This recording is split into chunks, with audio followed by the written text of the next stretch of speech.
I love how in almost every episode, the one person that is consistently kicking ass is Mikasa. So, Attack on Titan episode 12, like I was just saying, like, Mikasa just kicked so much ass throughout the episode, and while that's freaking awesome that she is doing that, and like on almost every episode she's kicking ass, I really would like to see a couple more different people kicking ass besides her. Like, I understand, like, people like Annie, who's another favorite of mine in the series, has to play their part. They're set in a certain thing where they have to do this, you know, they have their roles and whatnot, but I would love to see other people kicking ass as well, especially Annie. Like, Annie has been shown to be one of the top soldiers, so I would love to see more ass kicking from Annie, and I really wish we would have got some of that in this episode. For the most part, she just kind of, she saved some dude's ass, so that was pretty cool, but I want to see her slicing and dicing some Titans. That would be freaking awesome. Now, with this episode, we also got this whole thing with Pixies, and it really just dives into a lot of issues regarding morale.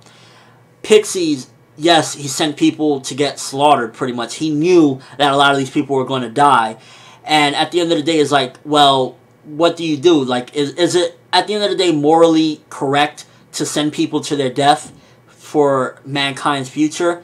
You're pretty much weighing lives at that point. Like, yeah, of course, you're saving more lives with the overall goal in mind, but you're still killing people, and who gives you the right to kill people? So it's really a sticky situation with that one. It's like, what do you do? I think, in my mind, Pixies did what was necessary, because at the end of the day, he's looking at it as humanity over single lives, or, you know, just a certain amount of lives. He's looking at it, it's humanity at the end of the day over everything, and that's his overall goal. And when you're in a position like that, you have to do something like that. So I respect Pixies for having to do that. It comes off as wrong, because at the end of the day, he's just basically, you know, getting rid of lives for the sake of a goal, but he's also saving a lot of lives in the process, possibly. So shout outs to Pixie for that. I think that he's doing a good job as far as that goes. Now, as far as the whole thing with Eren being trapped inside that, I guess, that daydream or whatever, ever since he knocked himself out. And I noticed a lot of people really thought that Mikasa might have bit the big one. I like the way the anime set that up. To be honest with you, I didn't for a second think that he really, like, even knowing what I know from the manga and whatnot, I didn't really think that, like, when I was reading this in the manga, that he killed Mikasa for a split second. I mean, it's Mikasa. She's been built up this entire time. What, you're gonna have her just die like that? So, you know, I didn't really at all, even for a second when I read this or watched this, thought like, oh, maybe that's a possibility. It's just like, it's Mikasa, damn it. And him being in that bubble, kind of, I feel as though in a way is metaphorically showing what really just ratifies his life at the end of the day, Eren. And that's pretty much him wanting to be with his family, and feeling as though his safety bubble throughout his entire life was his family and his mom and his dad, and looking at them, and then him just sitting on the couch like, I want to sleep. It really just, I felt as though it was a metaphoric statement regarding Eren and what he holds important to him, and that's why he's such an avenger when it comes to the Titans, is because of his family. I felt as though that was a metaphoric statement that came across correct. I think it was done well in that aspect. As far as like Armin knocking on the window, it kind of just felt a little bit funny, because he just keeps on moaning, Eren. I'm just like, okay, you know, we get it. Just wake him up already, god damn it. But overall, I think metaphorically that came across as pretty cool, and I'm glad that, because normally shonen anime, they can take something like this and stretch this out for 5 to 10 episodes and even more of him being in this trance. They did it in one episode. So, in hindsight, while you look at the episode, you're kind of like, oh, it took an entire episode for this.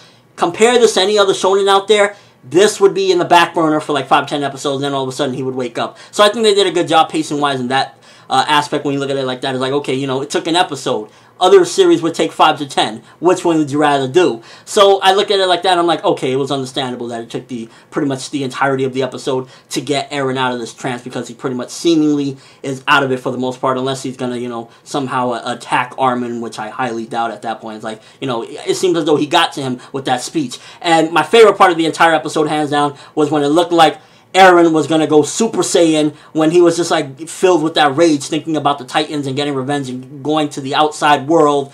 that shit right there was like my favorite scene. It was beautifully animated. There was a couple things in the episode I noticed. One, a major one, was that once again they reused the scene from the anime when they were thinking about Titans.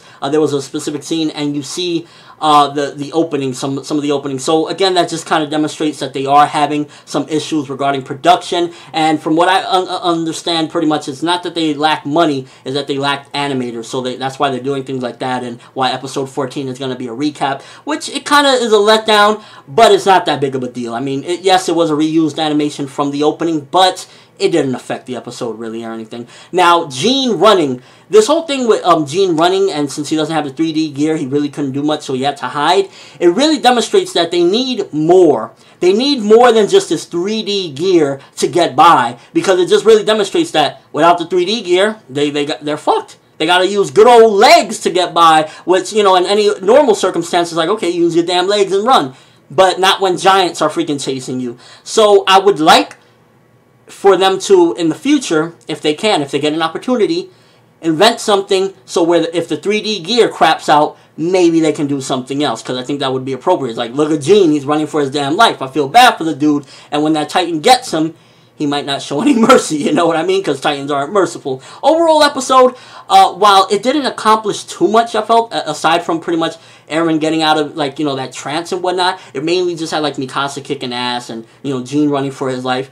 I felt like that was a pretty decent episode. I give it 3 out of 5. It didn't accomplish too much. On an enjoyment level, I wasn't too hype about it like I normally am, because really too much didn't happen.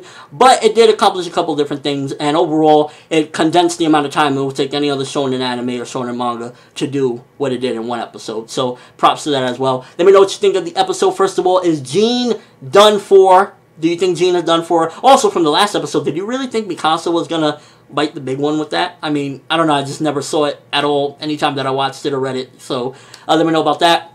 And your overall thoughts of the episode. Favorite moment? Do you think that this was a slow one again? I really feel as though they've been slowing down the pacing of Attack on Titan, which is not necessarily a bad thing if they plan on doing more in the future, but I could definitely see that there's a slowdown from the amazing epic start that we had, where it was just going super fast, to what we're getting now. So there's a thought there. But that's all I have for this one. Thanks for watching. Hope you enjoyed. Thumbs up if you can't wait to see Eren, because now he looks like he's about to go kick some ass. He's getting revitalized, and we're about to get some more Titan on Titan action. That's going to be freaking awesome. I'm ForneverWorld, and as always, people, have an awesome day.